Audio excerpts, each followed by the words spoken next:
This is Pesach Sherbow coming to you live from Sfat, Israel. And Terry, co-host, is here from Tennessee. And we got Thomas and Angelica and Veronica and Scotty with us. I think we have Mr. and Mrs. Scotty, I think. Thank you for being with us. This is simply an open discussion. You can ask questions, talk about whatever we want. And so once in a while, we put a subject up and talk about it. We pick one. It is 8 p.m. Eastern Daylight Time in the USA, 3 in the morning Israel Daylight Time here where I'm sitting. And we appreciate you being with us. Today is July 25th, 2019. And we're going to be talking about a few things. I want to talk a little bit about balance tonight. But Terry, I'm going to give you the floor first. If there's something you want to say or something you want to. I don't have anything really to go into. I can share this a little bit. I've been doing reading in this one book that I've heard about from Rabbi Gartner called the Palm Tree of Devorah. And it's going through the different attributes of Hashem. It shows how he operates in that attribute, and then he shows us how, talks about how we're supposed to, use that attribute in our own life. In this one, it says, in number 7 says, he will again show us compassion. It says, the Holy One, blessed be he, does not behave as man behaves. For when a person is provoked, he cannot bring himself to love the one who offended him to the same degree as before, even after he has appeased. But if the person sins and afterward repents, his stature before the Holy One, blessed be he, is even greater than before. This is the intention of the statement of our sages made. The perfectly righteous cannot stand where the repentant sinner stands. And they explain it as follows. I thought this was interesting. Of course, this gets into stuff that Shara I know she would loves this stuff here. Why is the letter Hey shaped like a porch? So this is, that's the question. It says, so that anyone who wants to go astray can do so. The explanation of this is follows. Physical world was created with the letter Hey for the Holy One, blessed be he. He created the world in such a way that it is wide open to evil and sin. There is no area where the opportunity to sin, the evil urge, and blemishes of the soul are absent. It is just like a wide open, unfenced porch, which has no barriers against danger, as symbolizes the gap at the bottom of the hay. Anyone who desires to forego the world to come has many exits, since wherever he turns, he can find evil and sin through which he can enter the domain of the outside forces. And yet the hay also has a gap at the top left corner, symbolizing repentance, which will be accepted by God. But why shouldn't a person re-enter by the same path through which he left? Answer our sages, because this will have no effect. For it is not enough for a repentant sinner to guard himself against sin the same way a perfectly righteous person does. A saint who has not sinned requires only a minor barrier. Wherefore, for the repentant sinner, a small barrier is insufficient. He needs a number of tough restraints, since this frail defense was already smashed through once. And if he approaches the fence again, his evil urge might seduce him. Therefore, he should not re-enter via the same path by which he left, through the part of the porch he had broke through. Rather, he should ascend to the narrow gap at the top of the hay, representing the restraints and penances he accepts upon himself in mending the broken fence that he should enter through there. For this reason, the perfectly righteous cannot stand where the repentant sinner stands, for the latter did not enter through the same door as the righteous, such that they should stand together. Instead, they mortified themselves in order to ascend through the upper door, and they inflicted penances upon themselves to distance themselves from sin much more than the righteous. They have therefore ascended and attained the level of the hay that is called the fifth palace of Gan Eden, that is to say, the roof of the hay, whereas the righteous have entered only through the lower opening of the hay, the entrance to the porch. And I thought that was kind of interesting. I read that last night. Actually, Palm Tree of Devorah is a classic book that we all read. It's written a touch complicated, but it's. I think Rabbi Gardner said it was written like 400 years ago. Yeah, right. And the way the sentence structure and everything, it's almost like reading Old English, but it's good because it has good examples. You have to think about it. But the basic thought here is simple. That it's a very classic thought that a righteous person, one that's born and stays within the path, whether you're a righteous Gentile or a righteous Jew, it doesn't make any difference. If you stay within the path, someone who comes into the path after they've gone away is actually, God considers them more righteous than the righteous. And it's a very bottom line, good reasoning for it from God, as far as we can understand, is that the person that goes away and comes back actually tastes the wrong things to do. And at the time when they did it, maybe they thought it was a good idea, but then they went through the thinking process to eliminate it from their choice of things they want to do. They actually made the choice.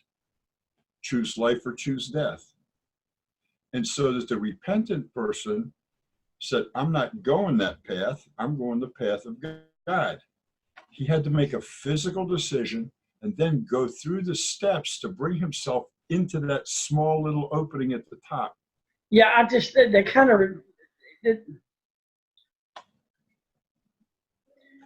there's just a real truth behind a particular saying from our old religion, that narrow is the way. And when you think of that, when you look at this hay and the person who's gone, who broke out, went the wrong way, but to come back, you don't go through the wide bottom. You've got to come through that narrow pathway back in, and the narrow pathway leads you even to a higher element. The name of the book is Palm Tree of Devorah. Palm Tree of Devorah. It's a good. See that, Thomas?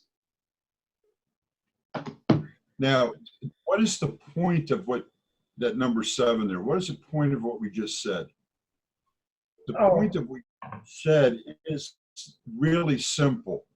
You're never too far away from God, because actually, the more you think you're away from him, actually, the closer he is to you, so that you can come grab hold of him and come back. It's to let you know.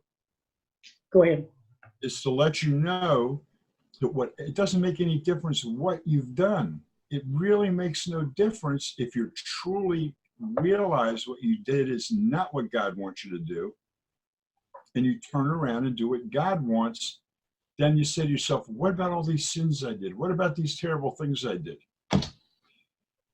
It's God looks at it this way.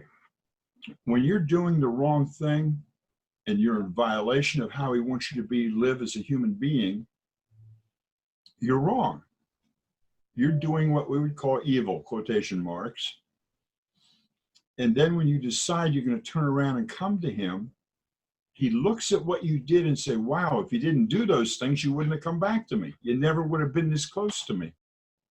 So what you did, You may have to pay for it maybe on this earth because you did something that you have to pay for. But if whatever you did, and it doesn't make any difference what, when you come back to God, he counts it. You've changed your past. You've taken it from being evil to being a merit that brought you up that ladder closer to God. You made the choice of life. And why? Because it's something you did or something you said to somebody. So God counts it actually as a credit, a merit, even a blessing that brought you closer to him. That's why Rabbi Brody teaches not to be ashamed of your past, because of your past is what brought you to where you're at today. And right. It took, what you just said took me some time of understanding the teachings of Rabbi Nachman, through Rabbi Roosh, Rabbi Brody, about, because the first time I heard Rabbi Roosh teach that, God even, this can be, it's really hard, and it's one of these you have to get in and really meditate and study, and like what you're presenting there, that God even gives you your sin, because your sin is what actually brings you back to him, and therefore what brought you back to him is turned from a sin to a merit. Mm-hmm. Right. Well, this, whether it's Rabbi Arush or wherever you read it, it's written in almost every book you're going to pick up. Now, for you, Shalom Arush made you think about it. Somebody else may read it someplace else and it clicks for them. That's why there's so many different writings. They're not saying different things. They're all saying the same thing in different words, so that, okay, I read it here and here and here. I didn't hear it, but wow, this book I picked up over here, all of a sudden it clicks with me. Mm-hmm. So the teachings are all the same wherever you go, and some more detailed than others, and some more stringent than others. But the point is, they all say and teach from the same book, the same sages, the same things. And so this is the reason why you have to study and learn, because somewhere along the line, these words are going to click with you, and the light's going to become brighter for you. And look, the only way I look at it is, for everything that is good, there's something the other side. We don't call it bad in Hebrew. We call it the other side. We have good and we have the other side of good, or the not so good. We don't call it evil. Back in the day when they wrote the Palm Tree of Devorah, they used the word evil a lot and that kind of thing. But if you read some of the Hasidic writings, they don't call it evil anymore. They call it the opposite of. We call it in Hebrew sitra achra, which means the other side. You have good, and then you have the other side of good. You have very good, and you have not so good. But everything is good. And what we try to do, and what is taught, basically the Rebbe teaches it, and Rambam teaches it, and Nachman teaches it, and all the great sages, doesn't make any difference, Ashkenazi, Sephardi, they teach you if you go too far over to the good side, you get lost. And if you go too far over to the not so good side, you get lost. The whole life is to walk that middle balanced road. Because the stronger you get at doing what God wants, the stronger you will be the one not to do what God wants. It's a balance. And sometimes we all know we get pulled over to the not so good side. It happens to us once a week, once a month, sometimes every day something happens. And we have to adjust ourselves back to the middle road. It's a fight our whole lives. But someone who is an absolute righteous person, who walks all the way over on this other side, and I'm not talking about what we call a righteous of the nations. I'm not talking what we call about a righteous Jewish person, but I'm talking about someone above that level even. They're born with this inclination that they don't have to, they have very little thoughts about doing, they have them, but the difference is this. We have a person that does good, but he'll think about once in a while doing something bad. And once in a while, he may even act on it a little. Then we have people that never think of doing bad. Those are the totally righteous, the princes of the generation, those who are example to us. But even though we consider them so righteous, you and me who come back to God, they can never know what we went through. They can tell us what to think. They can tell us how we're supposed to act. They can never look at us and say, you were a bad boy or bad girl, bad man, bad woman. You can't do it because they don't know what we've been through. It's kind of like what you were sharing about. I think you said Shira used to do. What was it? She used to do social work. Didn't she used to do social work? Yeah. And wasn't it like a lot of the times the people, it wasn't against her, but they were like, well, you never experienced what we went through, or you really can't relate with what we went through. So in a way, it's like a physical example of the spiritual side of issues. Well, that's true. We have this thing in the Hasidic movement, not in all of the Jewish movement, but pretty close to all of it. It's called a mashpia, someone who influences us, someone we can go and talk to, that we can go and talk to. We're in a dilemma. We need some input from that person.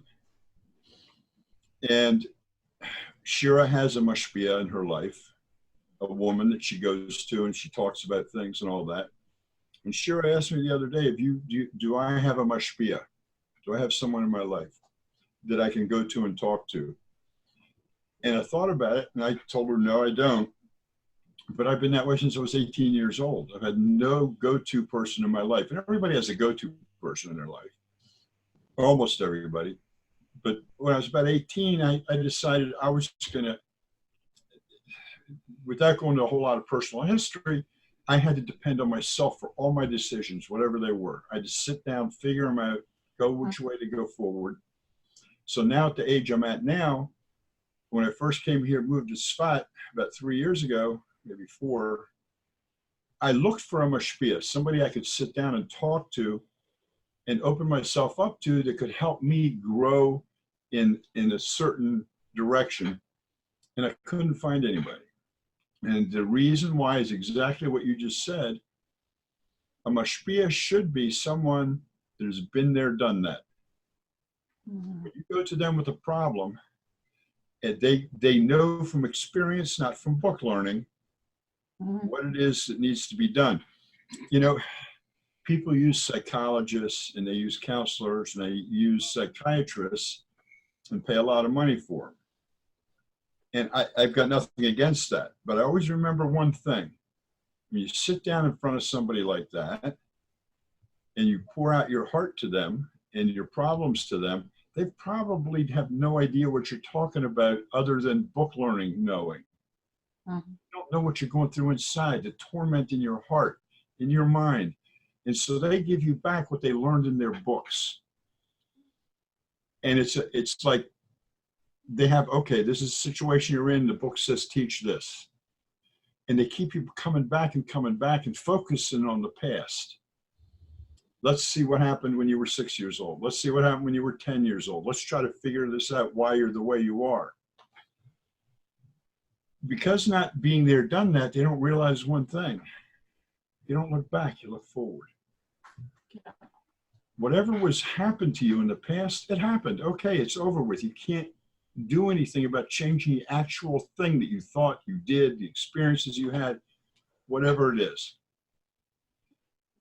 But if you look forward and you don't want to do that again, you figure out how not to do it again. Mm-hmm. And then you forget about it. Because God says the thing that he says, when you come to me, I change everything, your past, but when your head you thought was sin and terrible and ugly and da-da-da-da, okay, I'm turning it into a mirror for you because it brought you close to me. We are now hooked together. We now become one. We become, it's called, the same word in Hebrew that's used when a man and a woman come together, divuk. We come together like this. We're glued together. You and I, he's saying to you, God is saying to you, you and I, we're together now. So all this stuff, everybody goes through things in their life. Some people go through divorces and they finally find somebody they call their true soulmate. All these things you go through are so one thing happens. In couples, you come together, divuk. Divuk means essentially glued to one another, like you're one. This is what God wants from each single individual. He made us all human beings. We're all the same. There's no difference between any of us. We're all created in his image. And he's given us a path to walk. And what he did was he created all the nations. The 70 nations he created. And he created Israel, the nation of Israel, and the people that belong to it, and said, you're not counted among the nations. I'm going to teach you, and I want you to go teach the rest of the world. Right now, in God's timeline, is the time when that's happening. We couldn't do it before now. We tried and tried and tried. Every generation we tried, we got in trouble. We got put in ghettos. We got killed. We got murdered. Okay, that was part of God's plan. I can't blame anybody for that. He's always kept us at a certain percentage of the world population. You go through all of time where they counted populations, we've always been 0.2% of the world population. The rest of the world was 99.8%. It is today. Why? Because that's the human beings he created. He just created this little teeny group of people to go try to teach the other people how to make the relationship with him. Don't start a religion. Don't start silly superstitions and rites and this and that and the other thing. Show them how to connect with me, God said. And that's what the whole Chumash is about, connecting with God. And people read that, and it's got all these bad things that we did, my people, the Israelites did. But let me tell you something, if they had written it about all the good things we did, nobody'd read it. People don't like to read all that stuff. They like to read, oh, he fell down over here, and he did this, and he was bad here, and he did, and the correction you go through. That people love to read that. That's why news is all bad news, essentially. Let's talk about the bad. But when you think about what you're reading in the Chumash, the Israelites were at a level with God at that period of time that nobody else walked with. They were so high up, and when they did the littlest teeny mistake, the rest of the world says, oh, look at that. They did this and did that, even while they're doing the same thing in their backyards of running their children through fire, virgin sacrifice, and all that other stuff. You people that have decided to live life as the human beings, call them Noahites, call it whatever you want, that you want to be righteous before God, have decided, you know what, I'm going to think about him before I do anything else. Here's the 7 basic things that he wants us to do, the 7 categories of things. If I get up every morning and say, thank you, my King, for returning my soul to me today with your great mercy, and that's the first thing you think, and you get out of bed and you've reconnected to him for the rest of the day. When you walk out the front door and a neighbor spills coffee on you, running out to the car, you don't get upset and start yelling at the neighbor, because you say, is that what God want me to do? Or you go outside and there's a flat tire on the car, you miss the bus or something like that. You don't start getting agitated and upset, because you're saying to yourself, is that really what you want me to do, God? To act like that? To use my emotional animal side, or just to be a human being like you created me to be? This takes a lot of work, a lot of thinking in the beginning. Look, I used to do something with myself years ago before I came back to God. I realized that when I get angry at people and get upset with people, I'm wasting my own life energy. This was my thought before I ever came back to black and white and became a practicing what I am today. I used to say to myself, why should I waste my time and my energy on this person. So when I would feel the anger start to come up in me, and you feel it first before it actually blurts out of your mouth, I used to stop it. Nope, I'm not going to do this. I'm not going to waste my life force on that. I'm going to find something good to use it on. Simple little things I used to apply it to. Waiting in line at the grocery store. We all get impatient in the grocery store. I mean, thank goodness for self-checkout today. But we all get impatient at the cashier. We all get upset at the guy that's driving too slow in front of us in the left lane. We all give sign language to the guy that pulls out in front of us. And I decided I'm not going to do that. It was a decision. I'm not going to do those things anymore. I don't need to. It's a waste of me.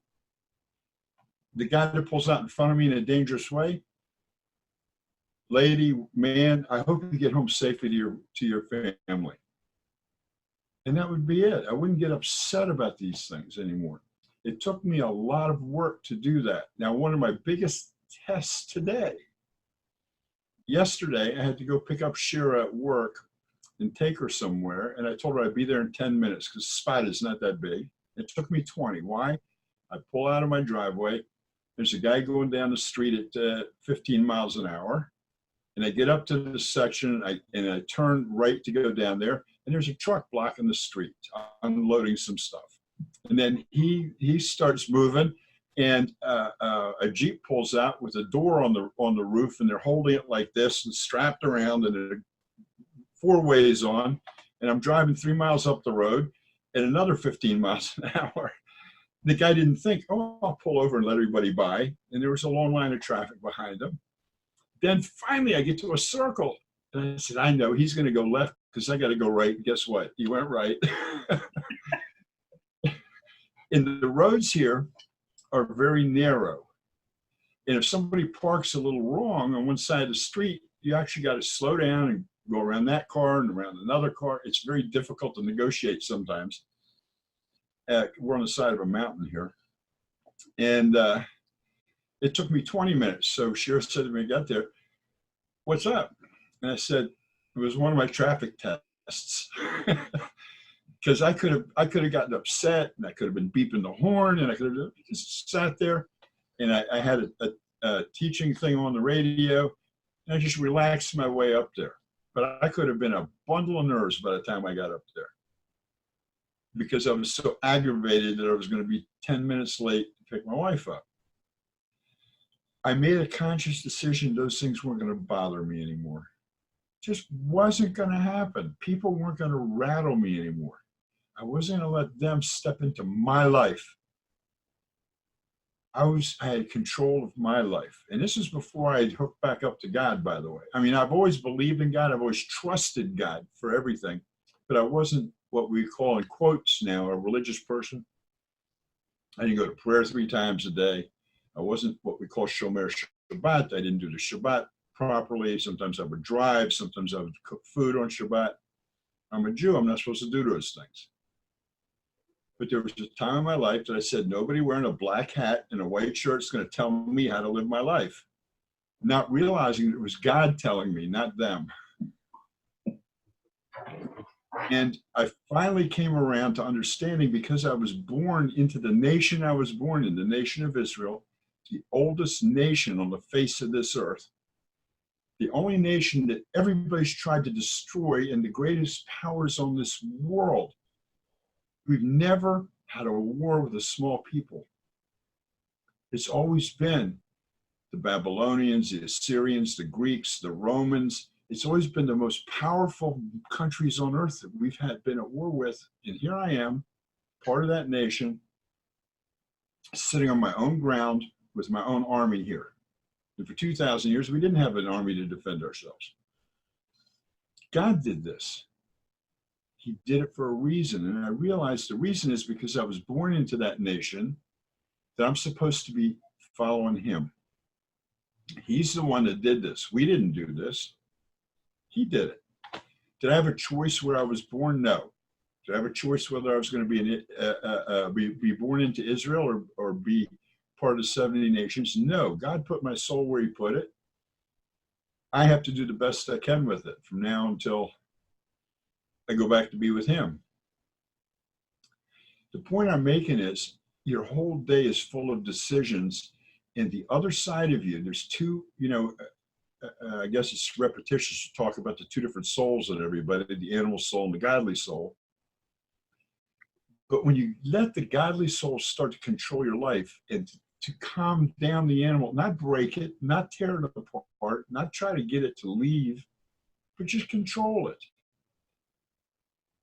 The anger that you use, the energy you use in anger, if you use it for something good, you've taken the animal part of you, which is the negative emotions, and you have controlled it so that it will do something good into the glory of God. That same energy. Instead of putting it into the negative, you put it to the positive. I think controlling, after we've talked about this for several weeks, the animal soul and the godly soul thing. And I was listening to you tonight, and we're talking about controlling. I think controlling is one of the hardest things that we have, that God's given us to do. Because as you speak in my mind, like I said, it always goes back to Genesis chapter 4, where he tells, he gives Cain, told him to, improve yourself. But if you don't improve yourself, sin rests at the door, but you can conquer it. And now I'm seeing really it's not necessarily just a conquering, it's a controlling. Right. It's a controlling, and that to improve yourself, you've got to control. And as you speak, as I ponder my own life, I find out really how difficult controlling is. I mean, let me tell you why. The religion, majority of us all here come out of, cast this out. This, or there is no overcoming. It's bank.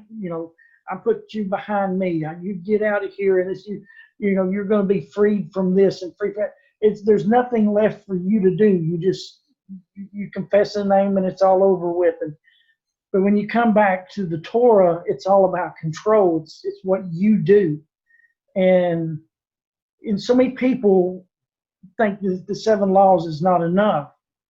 But when you look at what a little bit you're talking about, when you start controlling your life by the 7 laws, that's difficult. Yeah, I don't go out and murder, but let's break that down. If I get angry at someone and I harm them, that's still under the law of murder. Right. And so the whole control issue is. Let me paint a picture for you.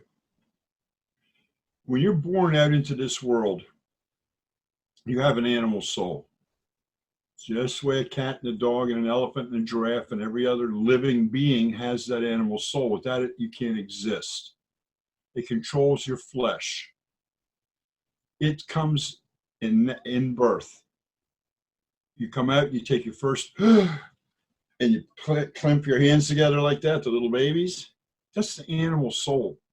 That is a reaction from the animal soul.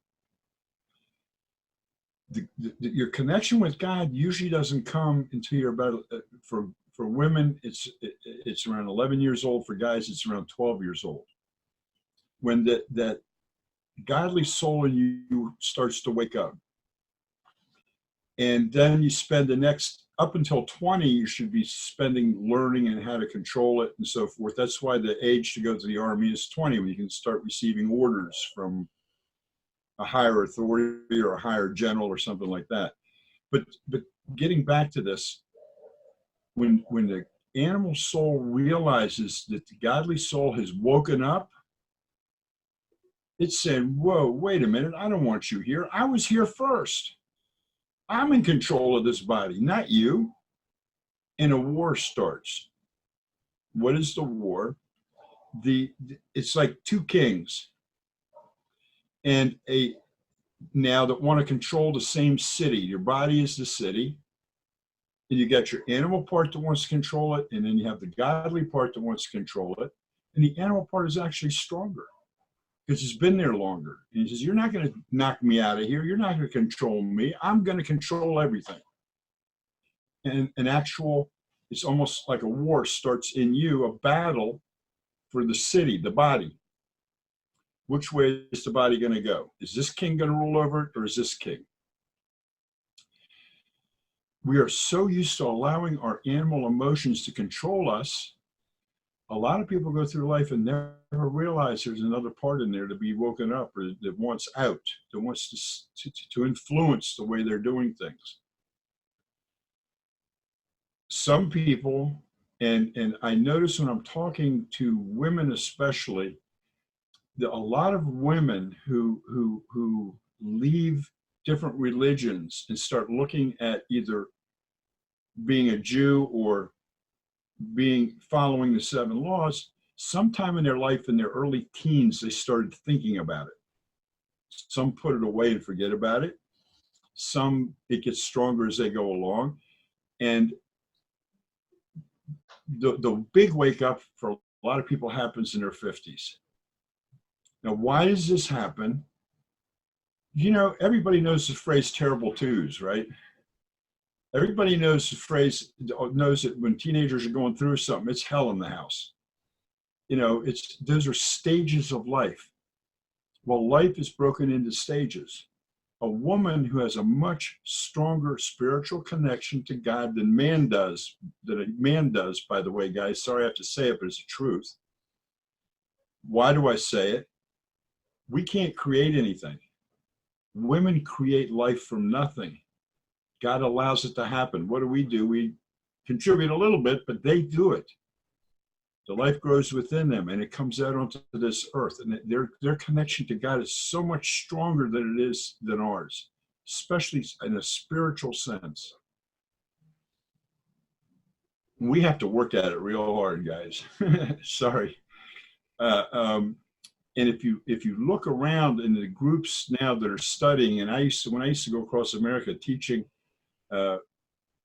in churches and in congregations, when I looked out in the audience, it was mainly women. They have the greatest spiritual connection, much greater than we do. We're the worker bees. We get things done for God. You know, I get up in the morning, I go to Shacharit morning service, I go to Mincha afternoon service, I go to Aravit evening service. This is my job. God says, you're going to do this 3 times a day. And you're going to come pray. You're going to read the Torah. And you're going to do this. And you're going to do that. He says to the women, don't worry. You're taking care of the next generations. You're taking care of what has to be done. If you don't pray 3 times a day, that's fine. Just stay in contact with me all day long. Any time-bound commandment that God gave in the Chumash, or is given through Rambam, through however we got it, doesn't affect women at all. Only guys. He keeps us on a short leash. The women, he's not going to say, you go and pray every morning. I don't care if there's an old person you're taking care of. I don't care if there's a sick person. I don't care if there's a newly born. God says, no, take care of life. But make sure you stay connected with me. And we have to go 7 days a week and do the prayers and do everything we have to do that God says, like the service in the temple that went on 7 days a week. 24/7. We're the workers.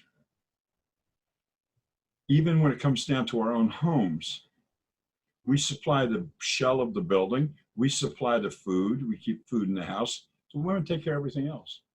God says, you make the home spiritually what you want to make it. It's your responsibility. You don't have to run out to go to pray to do it. You don't have to do this. You don't have to do that. So what I'm saying is everything's divided up into work groups. Now we have the nation of Israel has been serving God the longest, not in a religion, just in reality. This is what we do every day. And nobody else has to do it. To become a righteous of the nations, God says, okay, guys, what I want you to do, learn from Israel. But here, you don't have to do everything Israel does. You don't have to copy them. You have to dress like them. Nothing. Just be you. Free yourself from all the ties and all the binds you think you have in your head. I created you, and I created everything as good, so don't look at yourself as bad. Don't think you were born in sin, because you were not born in sin. You were created good. God created nothing for bad. For the most part, man is what makes the good bad. And God once in a while slap us upside the head and said, well, God will wake you up. And when we wake up, he says, okay, you're awake now. Let's go, get going. It's like he's splashing cold water on somebody's face that doesn't want to wake up. God doesn't hate us. He doesn't sit up there tapping his fingers, waiting for us to be good. He just says everything is good. Use it for good. Don't use it for anything else. Choose life and not death. You, me, all of us, we have to do the 7 laws. To make it if you're Jewish or you're the 70 nations, this is the basic requirement of life. Nothing else. And it's funny, I was watching something today, and I heard one man tell the other, and this was a friendship. It wasn't more than just friendship, because I know today sometimes it means something else. He says, I love you and I have faith in you that you're going to do the things that you tell me you're going to do.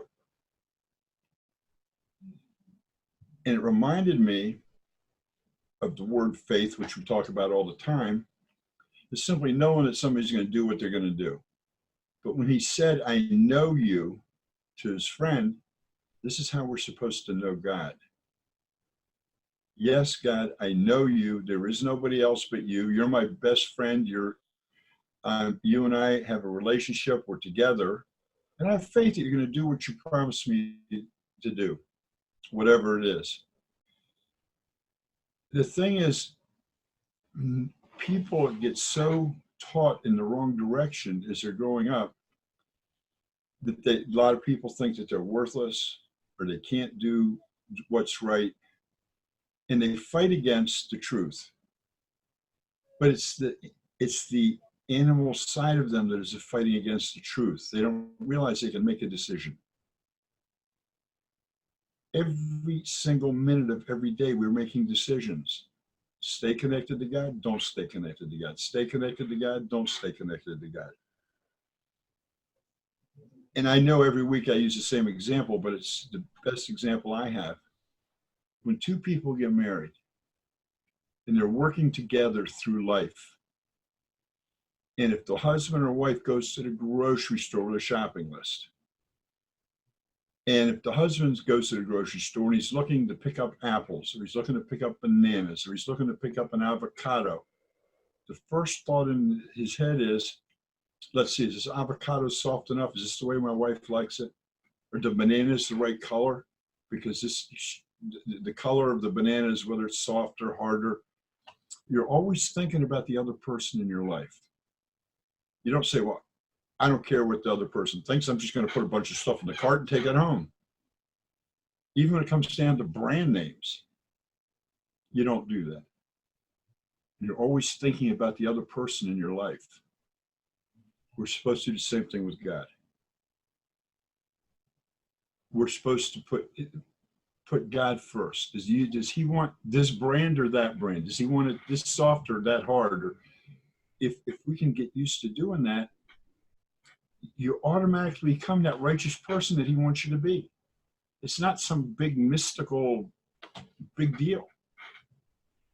It's simply thinking about him as a part of you, but as a partner. A partner.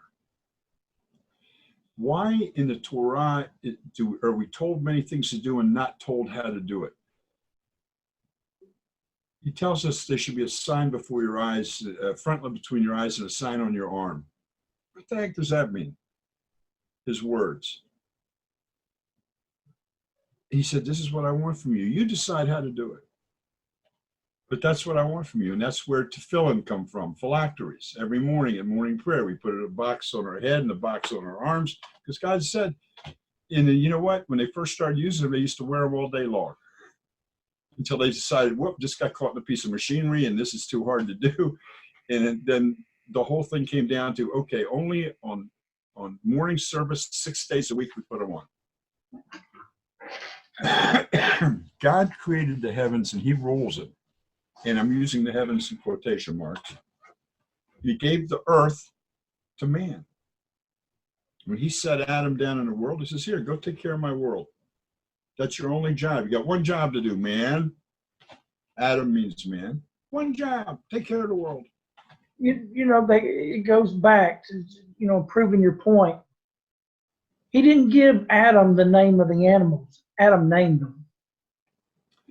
Well, that's true, but there's a little bit mystical thing there. Well, what I'm just saying is that what you're saying is, it was his part of the partnership. That's true. That's true. That's where I'm referring to that. That was God created all the animals. God made the animals, and then he says, you name them in a way. And so it's like that part of the partnership that you were talking about. That's where I was going. Yes, exactly. But how did he work the partnership? Everything created is created from the Hebrew alphabet, 22 letters. Right. Letter has a power. Once you put 2 letters together, you get 4 different ways to put it together. 2 different ways to put it together. You put 4 together, you get 16 different ways. You can create 16 different things from it. God gives man the power to see what letters something was created from. Not everybody, but a lot of people can really souls that were born very specially righteous to help us in this world, like Adam. Example, the name of a dog is Kelev. In Hebrew, it's actually 2 words, ki lev. And Adam, when that dog walked in front of him, saw the 3 Hebrew letters that made the dog. Ki means like, lev means heart. The name of a dog is like a heart. Anybody that has a dog knows dogs are affectionate and their emotions show and everything. Excuse me. So God said, here, Adam, you call out, you name them. But he gave Adam an ability we don't have, to see the actual letters of creation. But that was it was a partnership on a different level. In Adam was created every human being that ever would be, ever will be, ever was. Adam means man, mankind. So every one of us was created at the same time Adam was created. We just waited our turn to come out and be manifest in our own little body.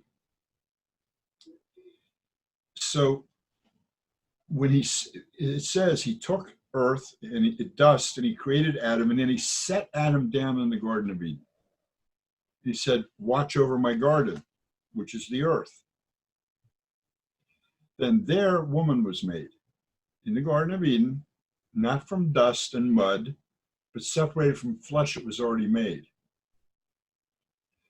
So guys, we come from dirt. The women are a little higher class than us. That's the way I look at it. And that's because they were created on a different level. They're more spiritual also. I mean, if you go through all the Jewish readings and the sages and the writings on it, you'll see what I'm saying is true. But he said, go be a human being. He didn't say go be a Christian or go be Buddhist or go be Muslim or go be whatever ever. He said, go be a human being. That's what you are. That's what I am. And he gave us rules how to be human beings. And we simply have to apply them to the animal part of us.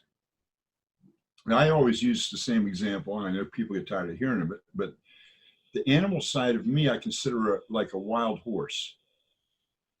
The godly side of me wants to ride that horse and use the horse for good, to plow the field, take me to the market, pull up tree stumps. The power of that horse, I want to use to do good things. So I got to get on it. And the horse has to get used to me sitting on it and saying, go this way, go that way, help me do this. And it takes a while to start working together. And some people get bucked off that horse and they never try to get on it again. Too hard. Can't do it.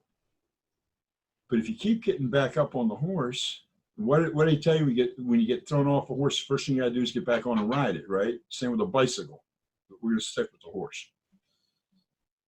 Once you get to the point where the horse says, okay, yeah, you can ride on me. Yeah, let's work together. I don't know if you've ever owned a horse, but when you go out, you get up in the morning, go out to feed the horse comes up to you, he's smiling at you. Yeah, let's be together today. Let's go for a ride together. Let's go pull a wagon together. What do you want me to do for you today? That animal side of you says to you, and you turn to God and say, okay, what is it you want me to do for you today? And you're working as a team, the animal part of you and the godly part of you. And that makes you a complete human being. If you go to Kohelet, Ecclesiastes, chapter 12, the last 4 lines, when I really read them and let it sink in like Terry does with Genesis 4, it just blows my mind. It says, making of books and studying, there is no end.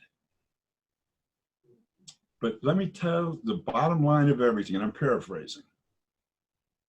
You have to fear God, and you have to do what he says, and that makes you a complete human being. The whole definition of a complete human being is right there in the last 4 lines of Ecclesiastes, Kohelet in Hebrew. And when I saw that, that helped me bring me back to where I am today.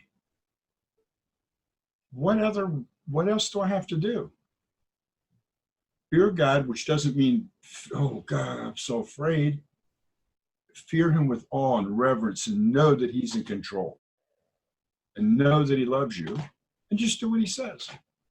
In Hebrew, if you go into the Christian Bibles, they use all kinds of different words for the word call, which means complete or all.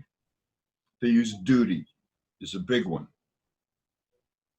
This is the duty of man. Well, it doesn't say anything about duty in Hebrew at all. It says it makes you complete. A duty is something, oh, I got to get up and I got to go do this today. I guess that's for me. It's that you talked about a little bit about balance,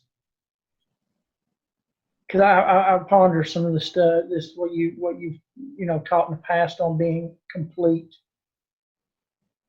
Fear God, keep commandments makes you complete, and I find myself feeling incomplete if I don't add to that. I'm slowly. I think my animal is a turtle. It's slow. I kid people all the time. I tell them, my animal spirit's a turtle. I'm slow in life. Sometimes I'm slow in spirit too, But like I said, I'm reading this book called Wilderness, The Gateway to the Soul. It's written by a backpacker. And he's talking about, and poetically, and just a lot of stuff he experiences out in the national forests and things in the deserts. And for me, I'm only in like chapter 5, chapter 6 of the book.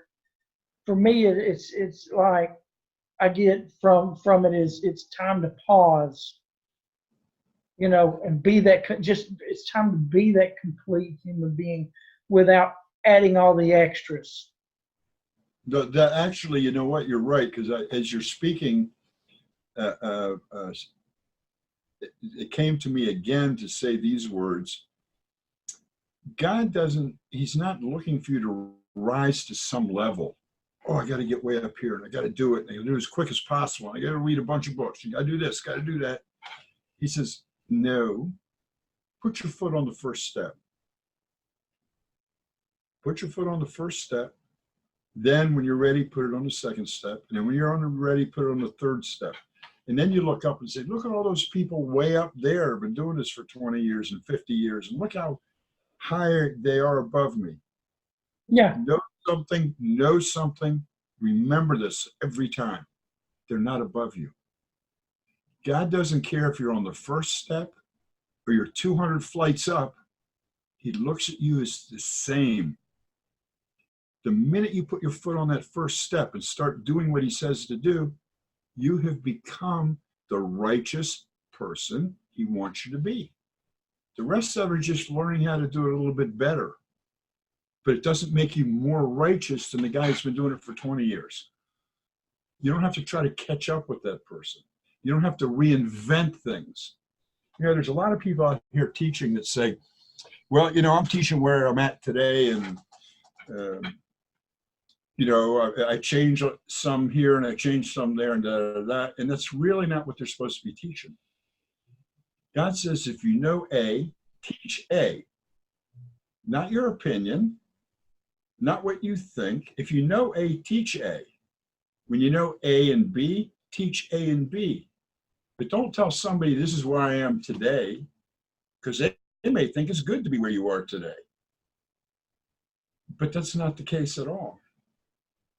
You don't, if you notice, when Terry teaches and when a good teacher teaches, he backs up his statements with so-and-so said.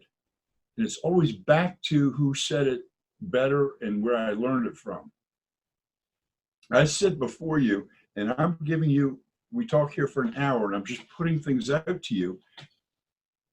This comes from putting all this stuff together. This isn't my opinion, what I talk about here. This is actually where I am and what I've learned from God, and it works for everybody, not just for some people. A is A, B is B, they never change. And when you get somebody teaching, like there's some groups out there teaching this way, and they won't let other teachers come in and talk, and they teach this way, and some people give these real long, complicated dissertation explanations, like I've seen in some no-hide blogs. And I read them and I say, what is this? What do we need all this stuff for? What for? Why so complicated? God said, just fear me, do what I tell you to do, and that makes you complete. Yeah, A subject came up in one of the things about prayer. And I liked your answer, Terry, that you put an answer in that particular one. Everybody's so concerned about, how do I pray to God? Everybody's so concerned, what's the right way to pray to God? And I've told this story before about the three guys, Jewish guys, who were in Europe going through a forest, and they came across an inn where there was a simple innkeeper there. And the guy said he was Jewish, and they said, okay, well, we're Jewish too. And so you must have kosher meat, and we will stay here a couple of days and we'll eat with you. And the guy says, great, good. And then in the morning, they get up and say, okay, we're going to do morning prayers. You want to come with us? And the guy say, no, go ahead, do your morning prayers. In the afternoon, the same thing would happen. In the evening, the same thing would happen. And after the third day, they go to him and says, hey, what's the story here? Why don't you go and pray with us? He says, it's okay. I pray every day the same way. And God and I have a very good relationship. So that really got their curiosity going. So that night, they did their evening prayers, and they decided they're going to hide outside the inn in the forest there and see what, because they always saw the innkeeper go out into the forest at night to pray. And so they follow him very stealthily, and they go, he stops in a clearing in the forest, and he looks up to God, and he says, Ribbano Shalom, the ruler of the world. Aleph, Bet, Gimel, Dalet, He, Vav, Zayin. And he repeats the alphabet. He does it twice. He stood there in silence a little bit and went back to the inn. In the morning, the guys admitted, when they were having breakfast, look, we followed you. We were so curious to see. He says, that's how you pray all the time? You just do the Aleph, Bet, the ABC up to God? He says, yeah. He says, you know, I could memorize the ABC. I don't know how to read. I can't read the prayers that are in this little book that I have. So I figure if I go through the alphabet and give God all the letters that are in the book, he'll put them together and he'll know what my heart is saying. He'll understand from me what I'm trying to say to him from my heart. And it's the truth. Everything about prayer is intent. There's no formal way to pray.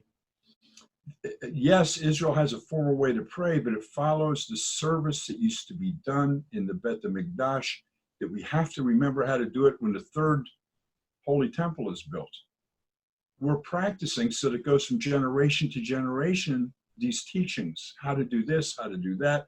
When you read them, you have the sacrifices, the incense, how to prepare the incense, verses of praise to God.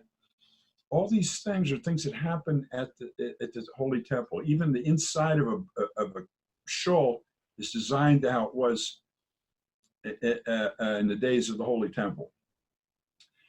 Us guys are still doing our job that God wants us to do 3 times a day. Go and do the sacrifices. What are we doing with our mouth now? Because we can't do it. We can't physically do it.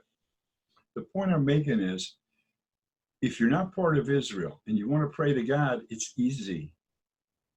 Say, here I am, God, and this is what I have to say today. God thrives, he thrives on something from every human being. Blessed are you, God. I love you. Thank you. That's what he wants from everybody. You're the one and only. You're the creator. I love you. Thank you. This is what he wants back, like any parent wants from any kid. Isn't it really nice when a kid or your grandkid says thank you once in a while?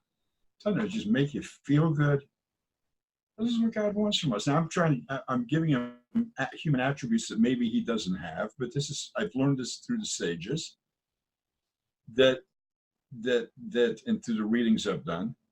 God doesn't want anything else from you or me or anyone else other than to know him and to give him thanks.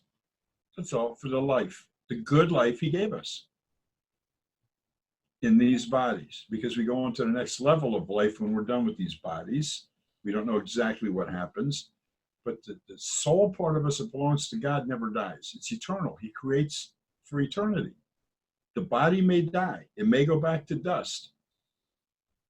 But on the other side, when we leave this vehicle, there's another one waiting for us. Just like when you use up your car, you get out of it and go get another one. Well, the God part of you inside, that is you, who you are, that is Scotty and Veronica and Carla and Angelica and Terry and Pesach and Thomas, we get out of this body and go into the next level. We don't die. There is no death. There's scary, I don't know what's going to be there, and it's a little bit scary thinking about it, but there is no death. Death was created by religion. We hear Moses and Aaron died with the kiss of God, right? He buried them, and we don't know where they were buried because it makes no difference where the bodies are. But we know Moses is still alive. We know Aaron's still alive. We know Miriam's still alive. Everyone is still alive. Jacob is still alive. Your parents are still alive. They influence you every day.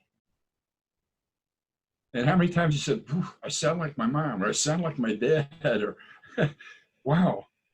Yeah, something my dad said to me, I just remembered. Yeah, he's saying it again to me. He said it again to you right at that moment. Those people are still alive. Some people say, oh, you're nuts. I said, no, God said we're not to call up the dead. He didn't say we can't have contact with them. We're not supposed to call them up. If they come to us in a dream or in our minds or something, that's allowed. We can't do like Saul did. We went to the witch and had Samuel brought back up from the dead. That's strictly forbidden. But it's not forbidden to have communication. We have communication with God. We have communication with our sages. We have communication with our righteous people. There's constant, they're alive and they're still alive. So what I'm trying to say is we complicate things too much. Well, now I'm not in any other religion anymore. What am I allowed to do and not to do? What is it that, can I do this? Can I do that? It's real simple. Just be a human being, live your life. And we talked about this around holidays last time, I think. What are my holidays? Everybody's got holidays. You got 4th of July. You got Memorial Day. Thanksgiving. Thanksgiving. Is Veterans Day the same as Memorial Day in America? I think so now. Okay. There's holidays to celebrate. Celebrate them. Enjoy them.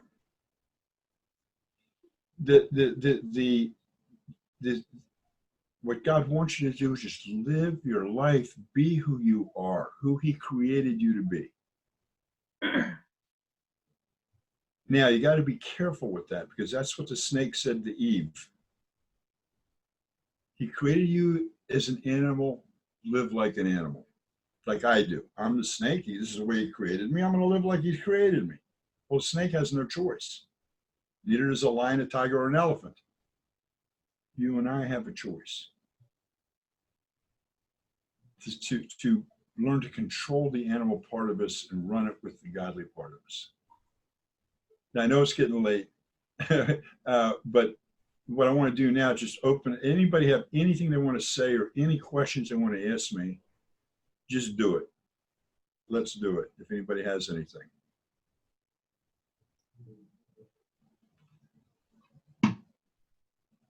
Take mute off. You got it on, everything on mute. Go ahead, Thomas. Can you hear me? Yep. I got scared by a priest. I had a heart attack last week, and well, it was induced. I stepped on electrical line under the ground, and it shocked me and caused me to have a heart attack. Wow. And when I woke up, I was in the hospital. But all I saw was this black suit next to me. And then I saw something swinging. It was a cross. Whoa. And first thought in my mind was, oh, what holy hell am I in? And I looked up, he leaned over and he says, are you okay? He says, are you okay, my son? I said, are you a priest? He said, well, yes. I said, I'm dead then, ain't I? He goes, no. And I go, then what are you doing here? He goes, well, they said that you needed me. And I said, no. I said, I'm sorry to waste your time, but I'm a Noahide. And he says, what's that? I said, oh, yeah, you're a Christian. You wouldn't know the truth. And he goes, I always teach the truth. I said, no. You got a book that's been changed more than the Queen changed her underwear. And he says, oh, no. He says, and I said, who said I was Catholic? I said, who hates me?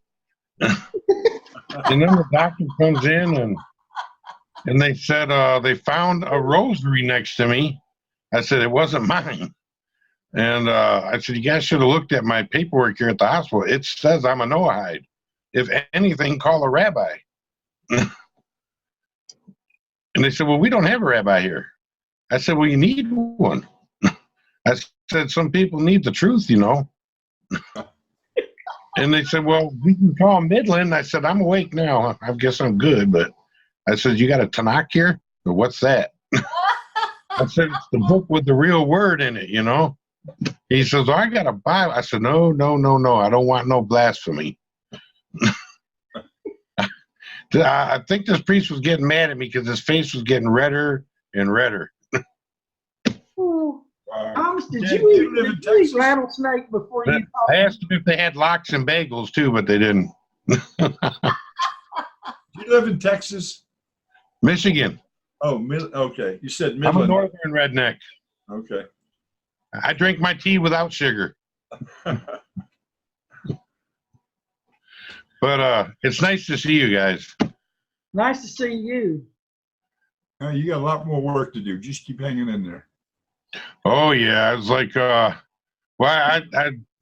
they said, well, do you know what happened? I said, well, Hashem was giving me the shocking truth about something. Yeah, I was out cold for 6 hours. Wow. I guess the guy across the street actually gave me mouth to mouth in that. Wow. So I went over and thanked him the other day when I got out, or a couple days ago when I got out, and he said, "Oh, it was no problem." I said, "Well, it's big to me. You got to kiss me, and I don't even remember it, you know." He says, "I was nice about it. I didn't use no tongue." But I got him interested in what being a Noahide is, though. Yes. That's good. That's Yeah, good. he says, "I've heard something about that." He said, "I saw something on the internet, but it wasn't good." I said, "That's because it was written by a Christian or one of them super Christians." And he's like, "What's a super Christian?" I said, "A messianic." I said, "They're Christians who want to be Jewish." Wow. Well, we're just so glad that you're back home safe and sound and everything's cool. Well, how are you doing, Pesach? I'm doing good. That's good. That's good. Doing Glad good. to hear that. Anybody else got something to say? Let's do it. I have nothing nearly that exciting. I actually do have, well, this can wait for another class or whatever, but can we talk about procrastination? Let's talk about procrastination. That's a good subject. I know that Can we get back to you on that? that's what I'm thinking is that it might, can we get back to you? Okay, it took me a second to get that one.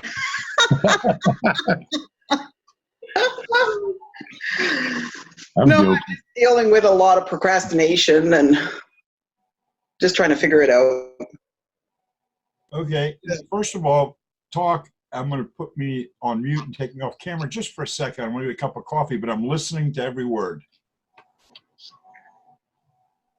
Well, I don't know if I have much more to say other than I know that there's a lot of stuff that I need to get done, and I just wonder if this procrastination can be part of a sabotaging effort by myself, or if it's something that I really should be putting off.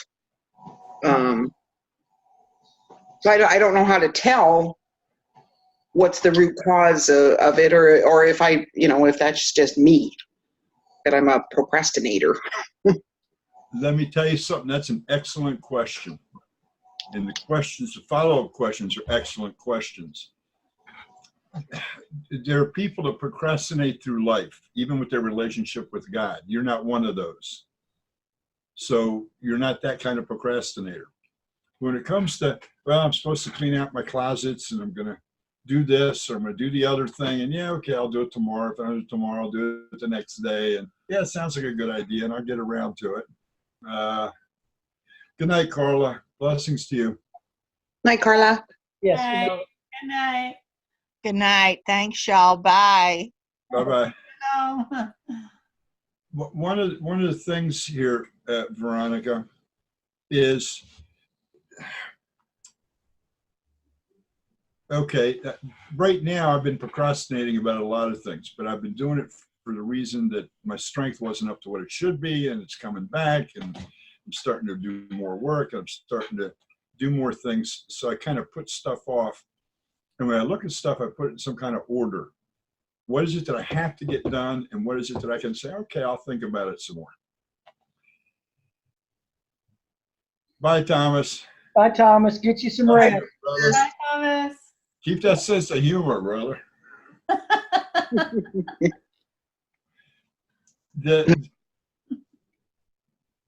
This has to do more with, you don't procrastinate about everything. This I know because I know a little bit about you. I've seen the stuff you do, and I know the work you do and everything else. So there are things that you don't procrastinate about, you just do. Without getting into it, I remember you and I don't know if we did it publicly or not publicly, but you had 3 decisions to make. Which one should I make? And wait for God to show me which one. Right. That's procrastination. Hmm. If you have 3 different roads to take, Mm-hmm. and it's your choice what to take, we can't wait for God to show us which thing to do. What we have to do is start doing one of them. Because the three choices you had, there's nothing wrong with any of those three choices. I'm sure you remember what I'm talking about. Right, right. But there was nothing wrong with any of the three. So you pick one, you start doing it. As you walk the path, you're going to know if you made the right decision or not. But it's your decision, not God's. Your decision every day just has to be connected to Him and do what He wants during the day. But if you have a decision, turn left or turn right, should I go this way to get somewhere? Should I go that way to get somewhere? It's yours. That's the free choice He gives us. So it's not like, oh, I'm going to choose to do one of the three, and then, oops, I chose the wrong one, so He's going to be mad at me. No. You choose, you start doing. If you find that, wait a minute, I went up this road, but I really should have maybe gone up on this one over here. So you turn around and you go the other way. It's okay to make mistakes. If you don't make mistakes in life, you're not living. Not learn. Yeah. It's that simple. You make a decision. As long as you're not doing anything to blaspheme God or destroy your relationship with God, it's just a life decision as far as what house to buy, where am I going to go, where am I going to go on vacation, things like that. Should I take this job or that job? God's not going to tell you. You have to make the decision. You have to be a human being. You have to do it. So if you get to the point where you're putting everything off, then there's another problem. You got to figure out what it is. You're either there's something else bothering you that you're not recognizing. You just, I've got the energy to do this today. I don't feel like doing that today. I don't feel like doing the other. And you end up doing nothing. Then there's something else there. It isn't those choices. There's something making you push it off. You know, I had to go into the hospital for an operation. And I went in I went in the day they gave me to go in. And my wife and I were so uptight and we were so tense because we didn't know what was going to happen and what was going on. And we didn't know what the outcome was going to be. And I'm all ready to go in the operating room, and they come and say, oh, operation's canceled today. We need the operating room for somebody else. Your first tendency is to get angry, which neither one of us did. We said, okay, good. We don't have to worry about it today. And we got up and left, and we went home and thought about it. We got a date 2.5 weeks later. And when we went back the second time, there was no tension. There was no what's going to happen type thing. We just, okay, this is the way it's going to be. Until they rolled me into the actual operating room, we figured, okay, if God doesn't want it to be today, it's not going to be today. And everything went smooth and everything went fine. And 3 days later, I was back home again. The point is, once we go through something, once we've experienced the anticipation or the fear of something, and we've got to the other side of it, then that's gone. Mm-hmm. Sometimes we don't do something because we're afraid of the effect it's going to have, the energy it's going to take. We're tense. Am I going to be able to get it right? Maybe I'm going to get it wrong.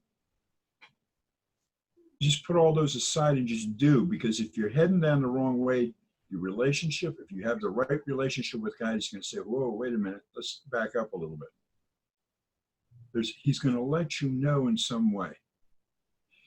There's a book called The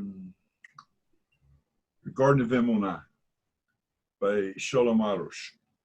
But yeah, all he did was put it into words, what everybody else is saying. He put it in a different way. But the point is, everything that happens to you in your life is God speaking to you in some way. Some people call it God's testing me or God's punishing me. It's communication is what it is. And He will, if you start going down a road, and example, a buddy of mine up in Minnesota never ever answers his cell phone while he's driving his pickup truck down the road. Never. I called him one day, and I knew if he's driving, he's not going to pick it up. He pulled off the side of the road. He answered the phone. We talked for about 15 or 20 minutes. He says, I hate to answer the phone when I'm going somewhere. I said, I know. I figured you might be on the road, but I also figured you'd probably pull off and talk to me. He calls me back 3 hours later, and he was just almost in tears. I said to him, I said, Julian, what happened?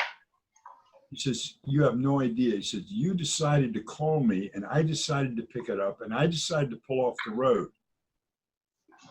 When I got off with you and started back up the road, about a half an hour up the road, where I probably would have been if I hadn't pulled off and talked to you, a semi-trailer ran a red light and crushed 2 cars there.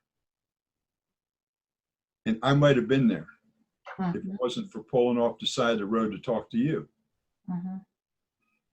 So right away, he's thinking about what God is telling him about this. I don't know why I called him. I hadn't talked to him in a year at least. And I just said, well, I got to call Julian.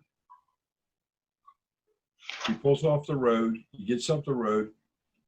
That truck, now 3 people went to the hospital in critical condition. Thank the Lord, nobody died, but he might have been one of those 3 people. He was hit by that tractor trailer. The timing was just that kind of timing.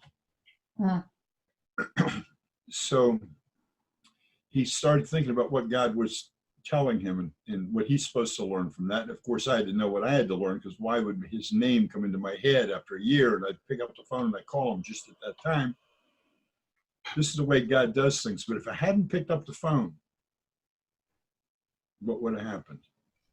I had the thought in my head, if I had procrastinated, I'll call him later. What would have happened? He could have been in that accident. He could have been in that accident. Who knows? We don't know, but we can, by putting all the facts together, what we think are the facts, it looks pretty much like that. So when we get an idea in our head to do something, there's a reason we get this idea. It came from somewhere.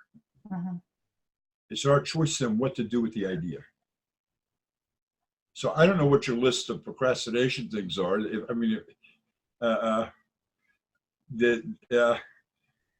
Hi, Devorah. Good to see you. Didn't see you come in. I keep a list on the refrigerator, the to-do list.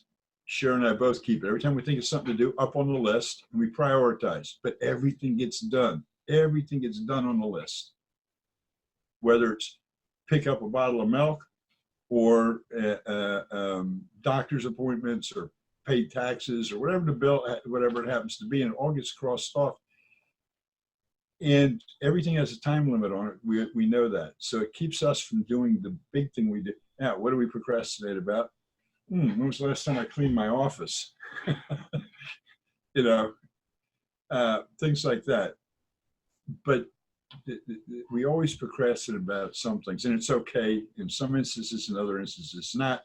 But it doesn't make you not a good person. It doesn't make you lazy. It doesn't make you, sometimes by procrastination on a particular subject, maybe that we weren't supposed to do it in the first place at all, period. That's all I got to say about procrastination, but that's it. Can I?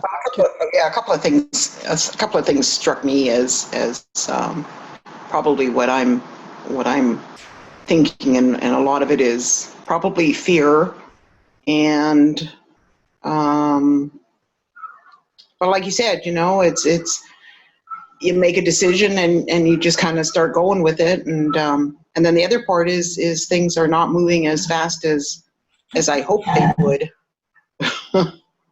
Like I thought that these renovations would be done by now, and they won't even be started until October 1st. So I guess maybe part of it is a disappointment too in that sense. Oh boy, if you're doing renovations, you expect it to be done at a certain time. You've never done renovations before. They're not even going to start till October 1st, and I was hoping that they'd at least start a little bit earlier, but it's been 2 years now that I've been trying to get this stuff done. You're still hoping to sell and hit the road? Yes, I am, and I guess part of it is fear of the unknown, which is kind of typical, and and I guess a disappointment that it's not happening faster, which is kind of the opposite of the fear. We're kind of in that situation. We're kind of similar. We're wanting to get moved going down to Chattanooga, and it looks like we're going to be in the apartment for about another 10 months or so. And so I was kind of disappointed in. I'm like would love to go, but when you don't have the funds to do what you want to do, you got to put that back off a little bit. And so it can be disappointing when you got like plans further down the road, but you got to do these other plans first, and so it can, and when those get put off, it puts off what you want to do in the future. But it could be for a reason and everything. So, Well, that's what I'm kind of thinking is, maybe it's taken me a couple of years just to wrap my head around things and stuff like that. And there may be something in your future that will aid you in your goal that's not ready yet. Right. Yeah, so that's what I keep on trying to focus on, is that, there's no point in getting up, I'm not upset about it. It's just, it's just a little bit of a disappointment, but then yeah, I do think about, well, it's the timing is always right. So I figure, okay, well, the timing is the timing, but it still affects my procrastination. Let me just remind you of one thing. No matter what we decide to do, no matter what road we decide to walk down, everything happens in His time, not our time. Right. When something happens, it happens when it's supposed to happen. You think we might have control over it, but we don't. He does. Everything we do, He has control over the timing.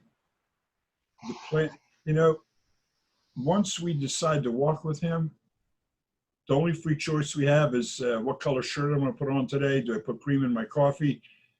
Everything else in our lives, He controls.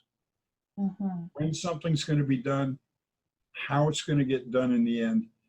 And if we have an idea to do something, we have a certain timing we put on it, it's going to happen when He wants. If it's supposed to happen, it'll happen exactly when He wants it to happen. Mm-hmm. And so we shouldn't get too, now I don't mean that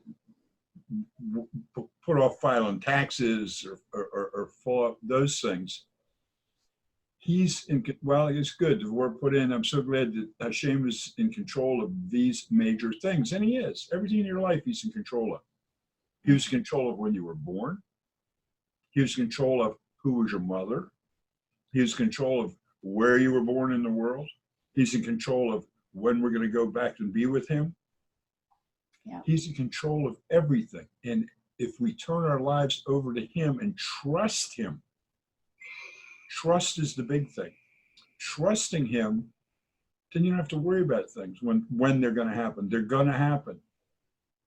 And people sometimes get too focused on making something happen at a certain time, and it takes a lot of energy. It puts fear in people. It puts undecidedness in people. If you decide you're going to do something, just start doing it. When it's fulfilled, it's fulfilled.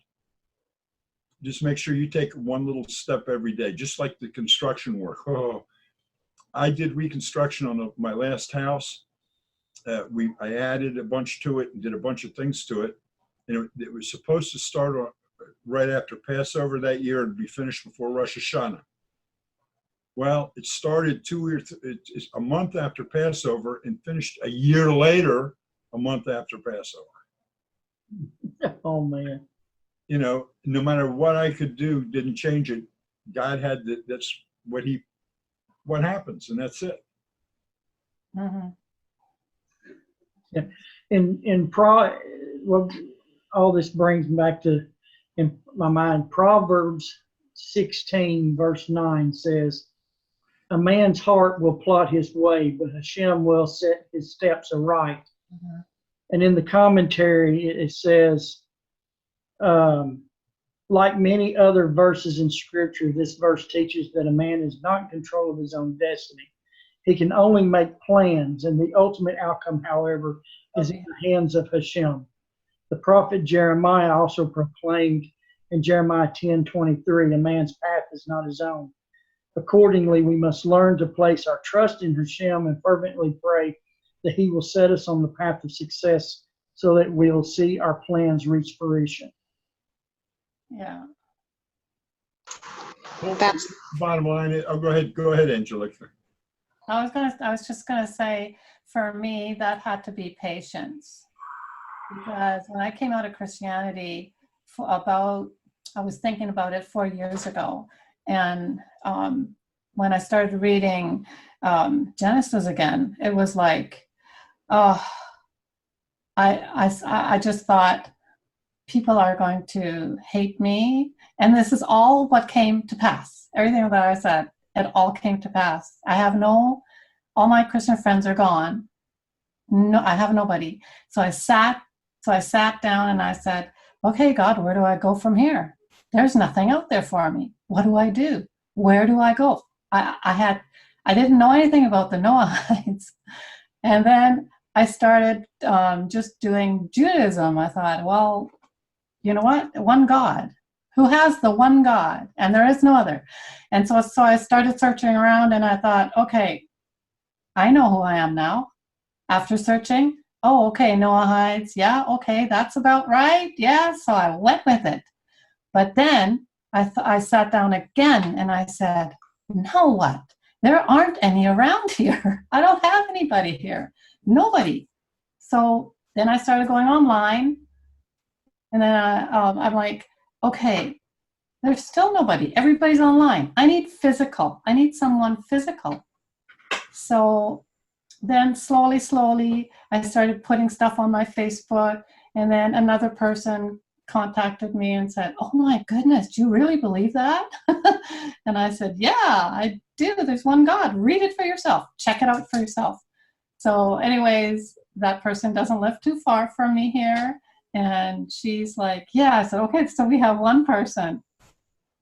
But where's the rest of them? And this is like, I need patience to sit back and say, okay, Lord, you have to either send them or I have to be out there. I'm just gonna speak when you have to or something like that. I don't know. I don't want to be, because I was a pastor before, I don't want to be missionarying anyone. I don't want to do that. Okay. I just want to, I don't even know how exactly. I want to be out there. I want to tell the world, hey, listen up. Because you've got to know one thing. It's for all the nations. These 7 Noahide laws are for all the nations. So how do you get to the nations? How do you bring that to the nations? Like, if I had a big trumpet, I'd be blowing it. But yeah, but then again, I need to know where my stand is too. So I have to have patience now and wait.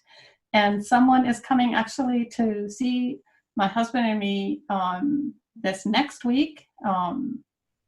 Dan, I think is his name. I won't say his last name, but anyways. We know him. We are just flabbergasted. We are just like so happy. You have no idea. Let me tell you, all these doubts and all these things, every single person,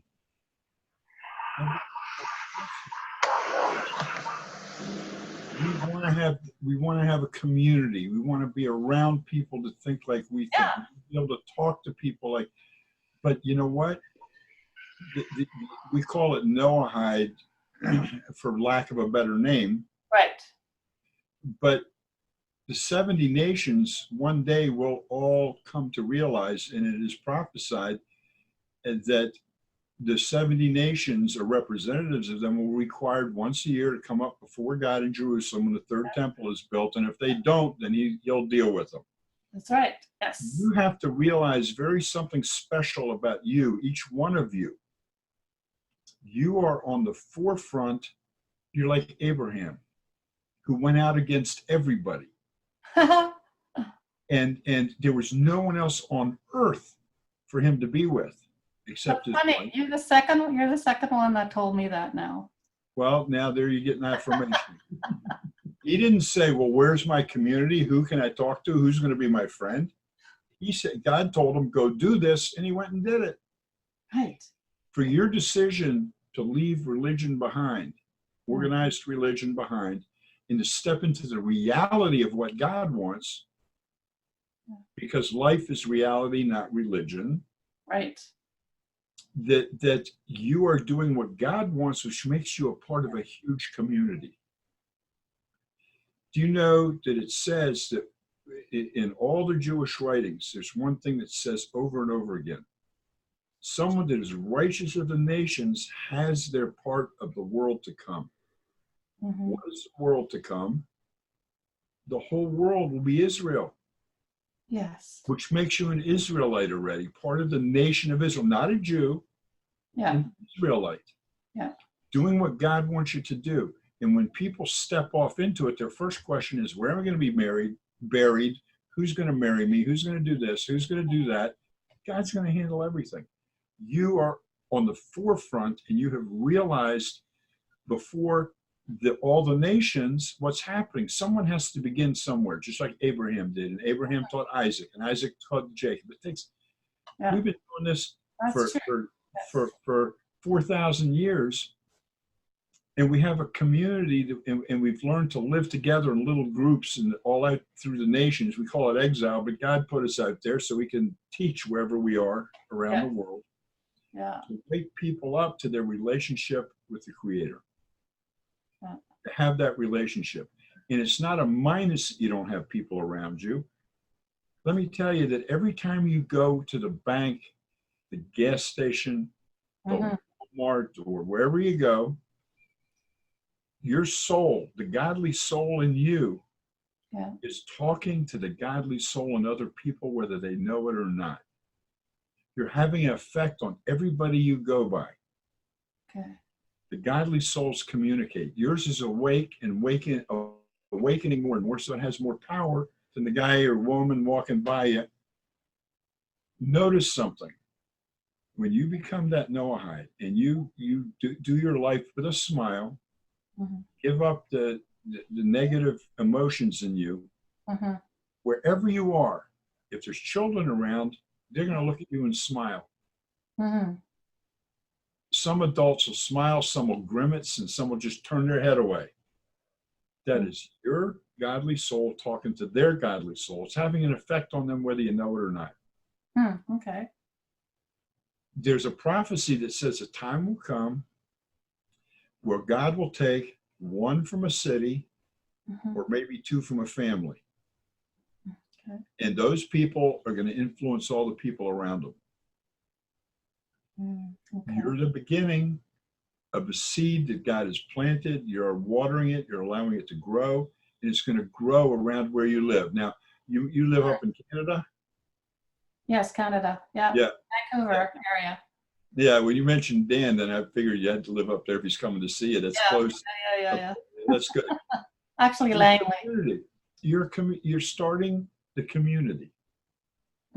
Okay. I have people that live on islands around the world where they give up all of religion and they start walking this way, and nobody on the island will talk to them. Oh. You talk about isolation. Yeah. But over time, that changes. You just walk the way God wants you to walk, be the complete human being He wants you to be, and you're influencing all the people around you. Okay. So you have the strength to go forward, and God's going to give you more strength to go forward. And you and your husband, there'll be more people wherever you are that are going to come forward. And so it's not a minus what's happening. It's a huge plus, but it's a plus for the whole world. Okay. There's a tsunami starting. Oh, that'd be awesome. That's exactly what's happening. The time is here. We're in the birth pangs of the Messiah, the man or woman, whoever God sends to be to lead us and teach us better than anybody else ever could. Yeah. But you've already made the connection. And you are evangelizing by what you do every day. You don't have to go out and try to preach to somebody. No, I don't want to do that. Yeah. The biggest thing is don't debate anybody. Don't have these big discussions with people. No. You just legitimize where they are. Mm-hmm. Doesn't help you at all. And you said you used to be a pastor, so you kind of know what I'm talking about. Yeah. So it's just so important that you be steadfast with your relationship with God and know that what is happening right now is happening for good. Okay. Yeah. It's all good. And, they say amongst us, the Israelites, everybody gets called rabbi. A rabbi is like a BA degree. It's just like the first level. But someone said to me one day, you want to really know who a true rabbi and rav is? The title doesn't mean anything. You look at the person's face, and if they're smiling all the time, Mm-hmm. they're a good teacher and they're someone you should follow. Hmm. Because if they're not smiling, that means they haven't got their own life in order yet. Yeah. So just a quick aside, I learned how to smile when I first got into the car business back in the early 70s. Hmm. When people look at you and you're smiling and you're the first thing they see is, there's a guy I want to know. There's a woman I want to talk to. Mm-hmm. A frown turns people away. Yeah, it's true. So someone that's smiling all the time, they're not crazy. They just got their life under control and got the connection with God. Yes, yeah, that's true. That's true. So, There's another question. yeah. Okay, people have been telling me I need to have a rabbi that I can talk to, be able to talk to. So I have put my word out there, but I haven't gotten anything, no connection anywhere from the Lower Mainland where I live. No one has come back and told me, okay, I'll help you in that. Or there was one, I won't mention names, there was one rabbi, he had said, we don't know what to do with the Noahides at the moment. So that was kind of left that way. But Well, we can go. I gave you a very true answer, because we have been so turned in upon ourselves because we've been persecuted and chased through time and through history, that a lot of people a lot of Jews decided we're just going to turn our backs on the outside world and focus on each other. Okay. We don't want anything to do with this outside world. Every time we have something to do with it, we get killed. And Okay. you read the history of the Jewish people. Yeah, I know the history, yes. Okay. But the time has come now. The Rebbe said it in 1956 or 57, and he said it again in 1967. I said the Rebbe, I'm talking about Rabbi Menendel Schneerson, Menachem Mendel Schneerson. He said, as new technology comes out, use it to reach out to people, to teach. Okay. He says, it says that the knowledge of God, in other words, people knowing God the knowledge will cover the earth like waters during a flood. Yeah. Yeah. The internet, what do they call it when you're out there surfing? Mm-hmm. The internet covers the world. Things happen instantaneously now. Something happens in this little corner of the world, everybody knows. Everybody knows. The time has started where the knowledge of God, to know God, not have faith in him, not believe in him, but to actually know him, is ripe. Yeah. And those who are recognizing it, like you and your husband and other people, it's a slow process. Mm-hmm. Understand that we stand right now, more or less, 5,779 years since the creation of mankind. Not the world, but mankind. Mankind, yes, yeah. And mankind goes through stages just like a human being does, as they go from 10 to 20 to 30 to 40 to 50 to 60. Mm-hmm. the world goes through the same stages. So the time is ripe now, according to God's plan, for it to happen exactly what you say is happening. And the people that are first waking up to this knowledge, we have human beings are mammals. We have a herd instinct. We want to gather together in our groups, Yeah. feel better. Yeah. But sometimes new groups have to form, and it takes time.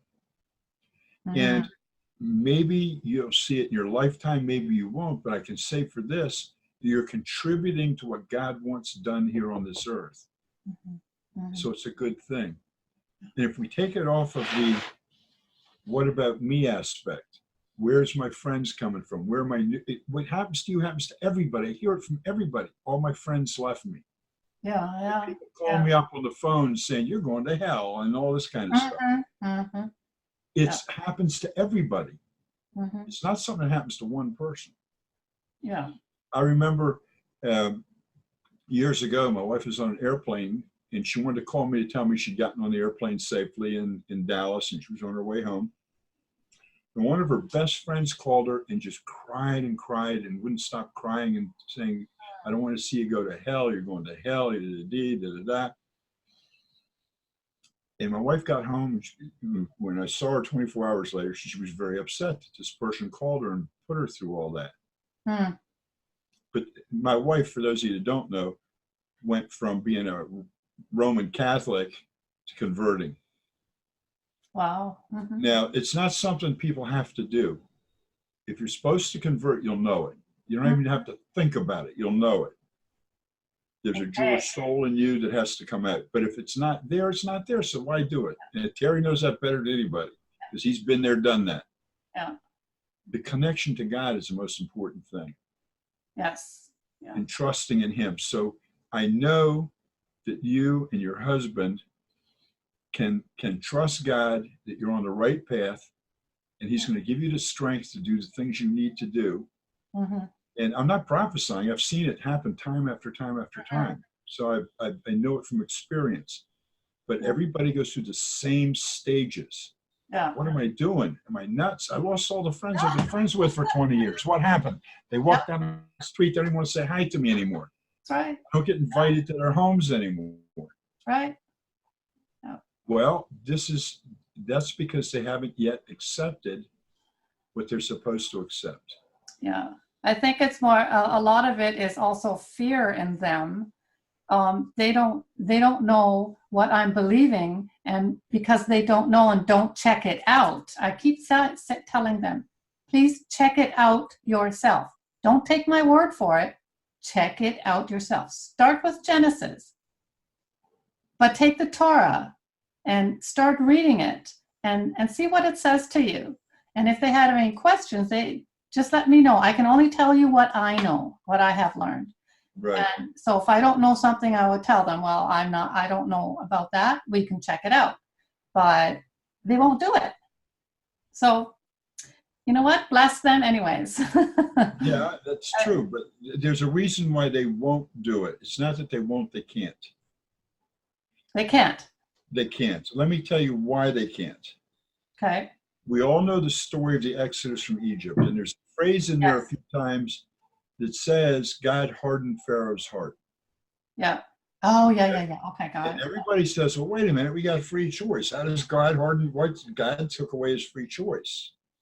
Yeah. What they don't understand about this particular incident, and I'm going to put it, move away from this into another parable, but this is what it is. If you want to complain about your life and say, man, my life is terrible, it's bad, God looks down and says, okay, Pesach, you think it's bad now. I'm going to really show you bad. Okay, yeah. And if I say, wow, I'm enjoying my life, it's good, I don't care that I can't pay my bills at the end of the month, God, I'm blessed and God is taking care of me, God looks down at me and says, okay, Pesach, you think this is good. Let me really show you good. Oh, it was good. Oh, right. Just the opposite. Okay?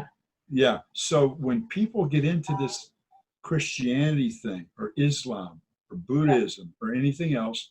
God says, you think that's what you want to believe? Okay, I'm going to give you some more to believe in. Yeah. Okay. So it's just like when God did harden Pharaoh's heart, it was already in his heart. Yes.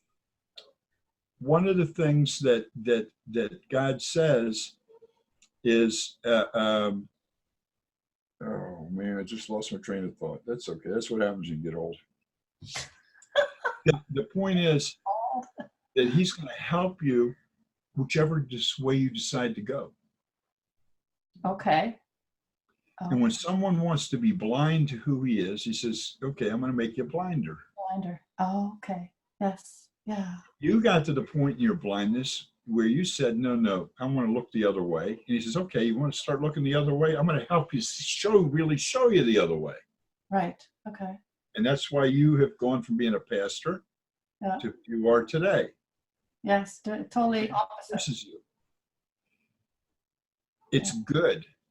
But God allows you to make the choice which way to go. And whatever way you choose, he's going to reinforce the way you're going. You're the one that has to turn around and go back the other way. Okay. Yeah. Okay. I got it now. I got it now. I understand. I didn't understand it before. You're not alone. You're not fighting an individual battle. God's with you and he's going to help you with everything. Right on. Right on. I'm so encouraged. Thank you very much. Pesach, yeah. Scotty had his hand up. I think he might have a statement or a question. Oh, I didn't see his. Okay. We'll let him Scott, speak. you got something to say? It's not letting me unmute it. Scotty, there you go. What? No, there we go. Keeps going off the mic. There we go. All right. Go ahead, Scotty. No, I was going to make a statement about the procrastination. And I have found that procrastination is a term that a lot of people put on us because we didn't do what they wanted us to do. And so they deemed us procrastinators. And then that term gets locked inside of us as we grow up, and everything that we don't complete, suddenly we call ourselves a procrastinator. And it kind of puts depression in ourselves. If I do the term procrastination, I'm the world's largest procrastinator. But I'm not going to, I like what Pesach said, I'm not going to get done the things that needs to be done if Hashem isn't in that position for me to get that done on this day. And there's always tomorrow if tomorrow don't get here. But I was just going to say procrastination is something that if we're not careful, it will cause depression in us. And it starts off by other people, us not completing what they wanted us to complete. So therefore they deem us a procrastinator. And then that term gets locked inside of us and we start calling ourselves a procrastinator. That's all I was going to say about that. Actually, Thank you, Scotty. That was actually very, very insightful because that's what I call myself as a procrastinator. I've just got to stop condemning myself for not doing something that I think should be done at such and such a time. Yeah, because like Pesach said, and I think Terry said it, we're not going to get completed in a day if it's not meant to be completed.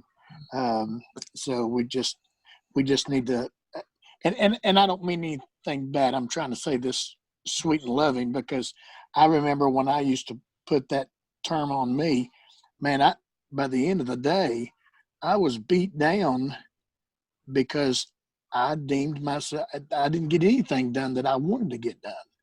And anyway, I'll hush on that. I just wanted to throw that in there. No, I'm totally glad you said that. It's just like some people I know that, they put themselves down, like by calling themselves stupid or ignorant or whatever. And I think that's the same kind of concept, is that you're putting yourself down And to me, in a sense, if you're putting yourself down, you're putting God down, because he's not doing anything.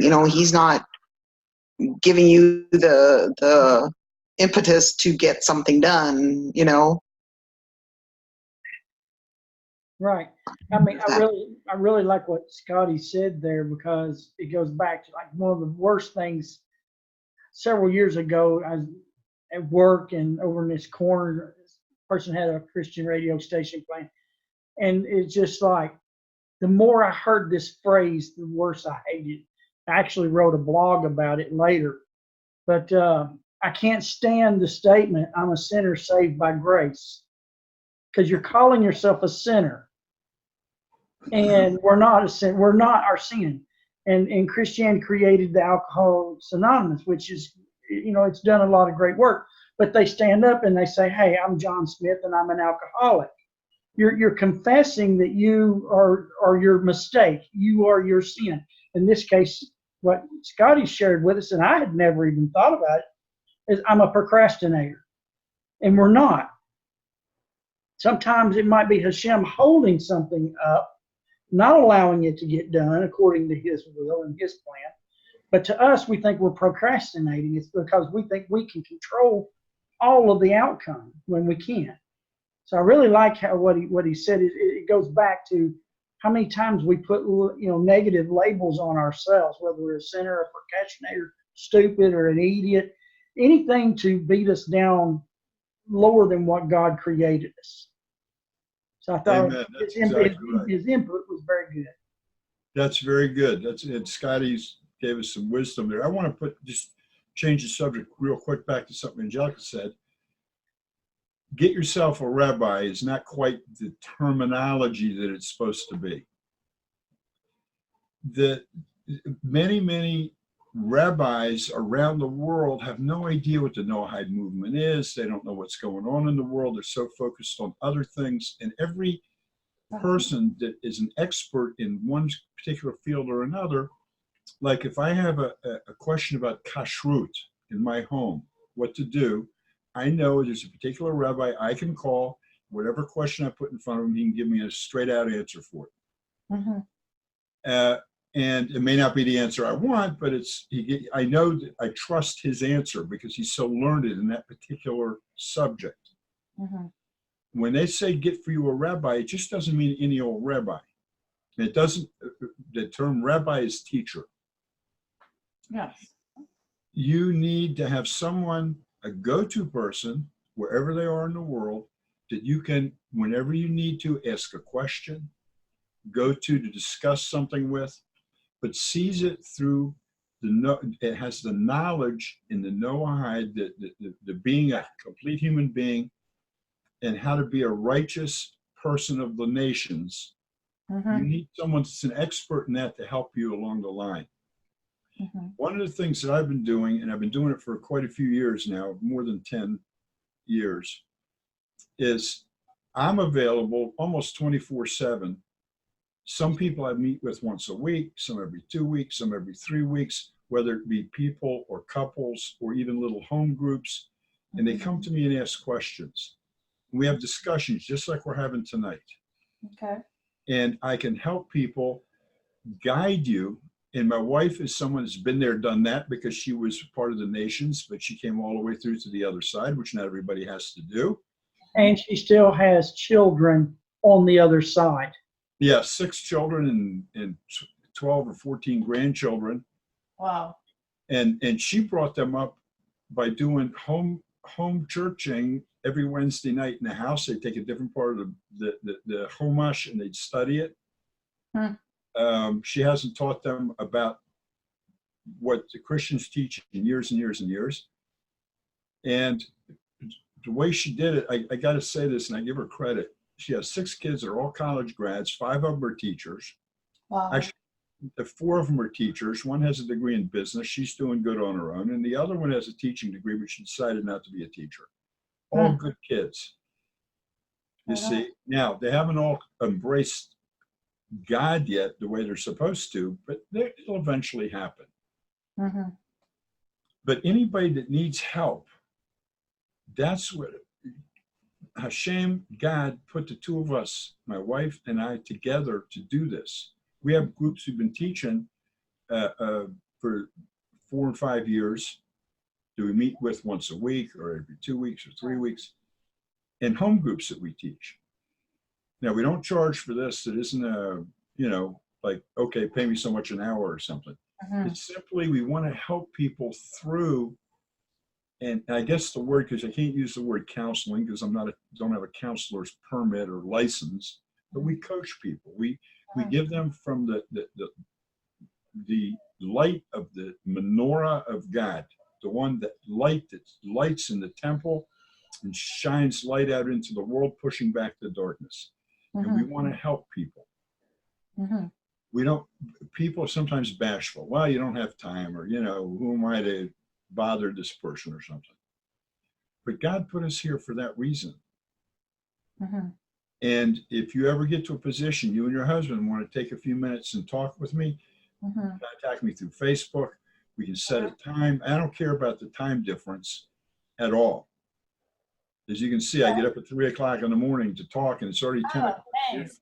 It's already 10 o'clock your guys' time when people got to go to sleep and go to work tomorrow. So, and I appreciate Terry. Every Wednesday night, he takes it, runs home from work, scarfs down some food, and we get online and we start doing this thing. And awesome. Same for you and Veronica.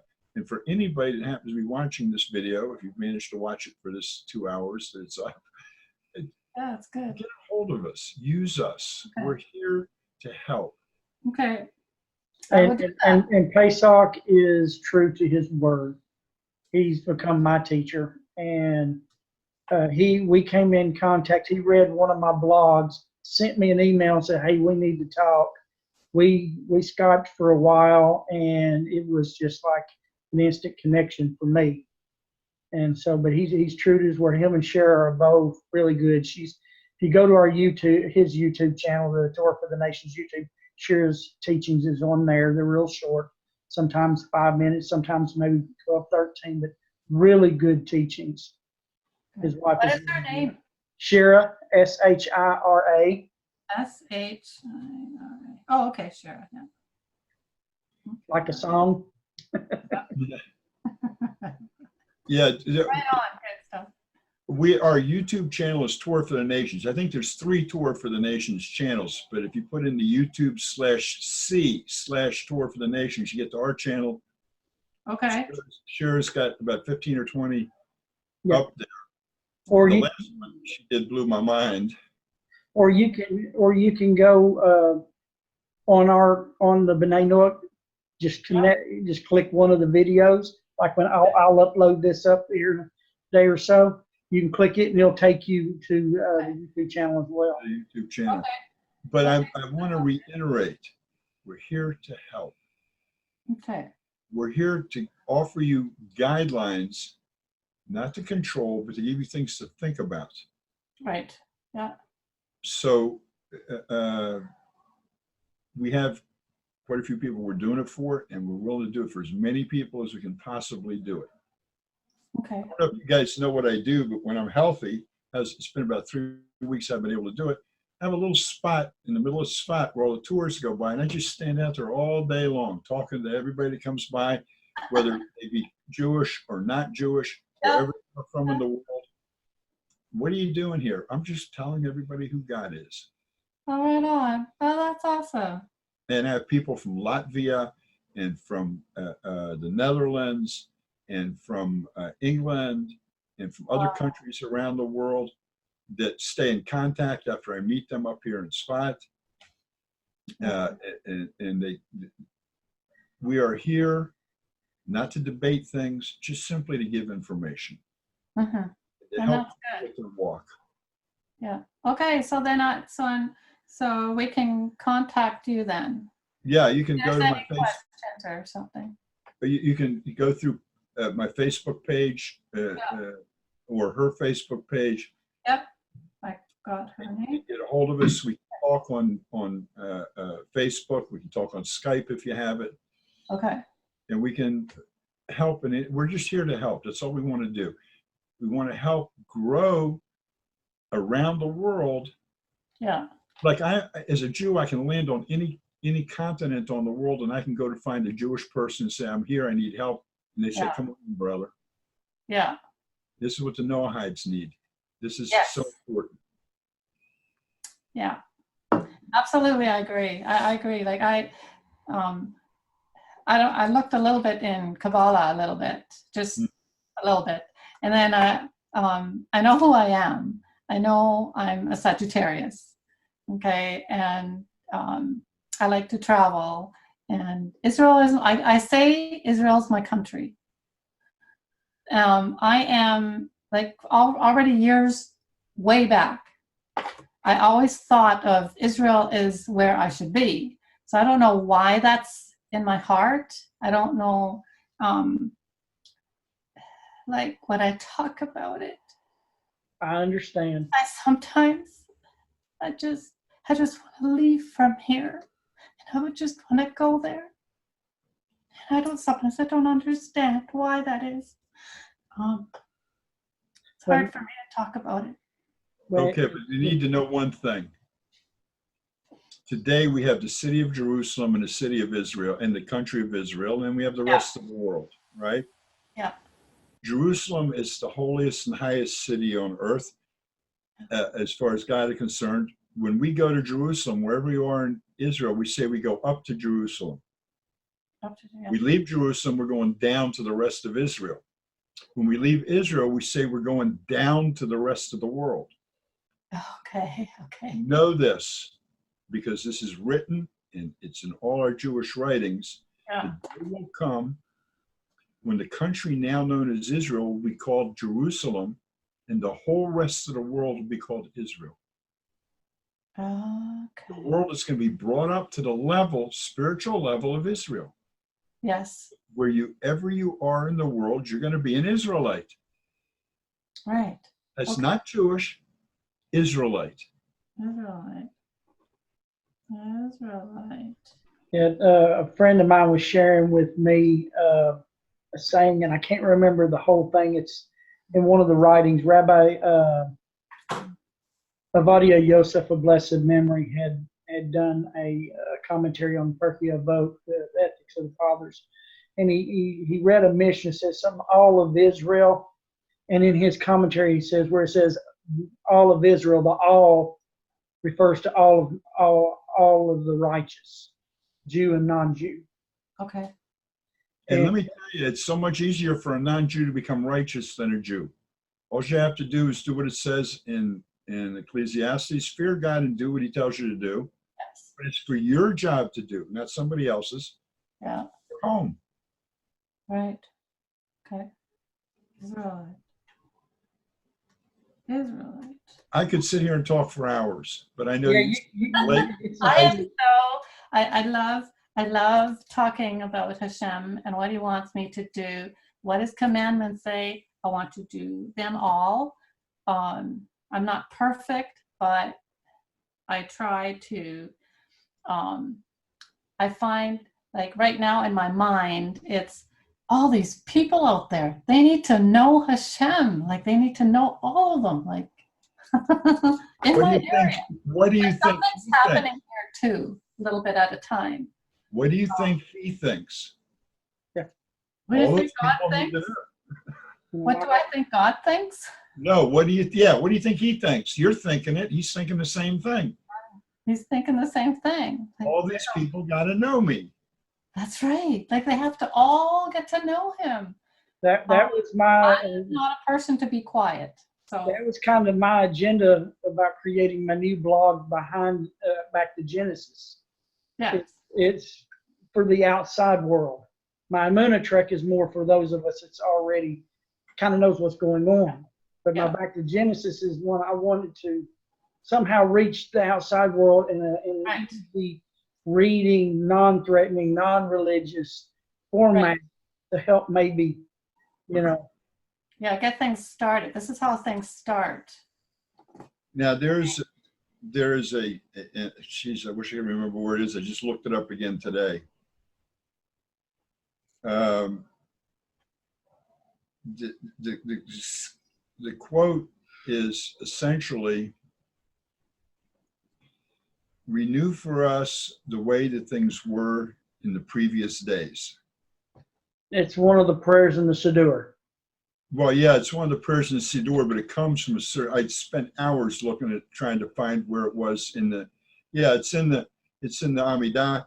Is it in the one about the restoration of the Beis Mikdash and the Korban?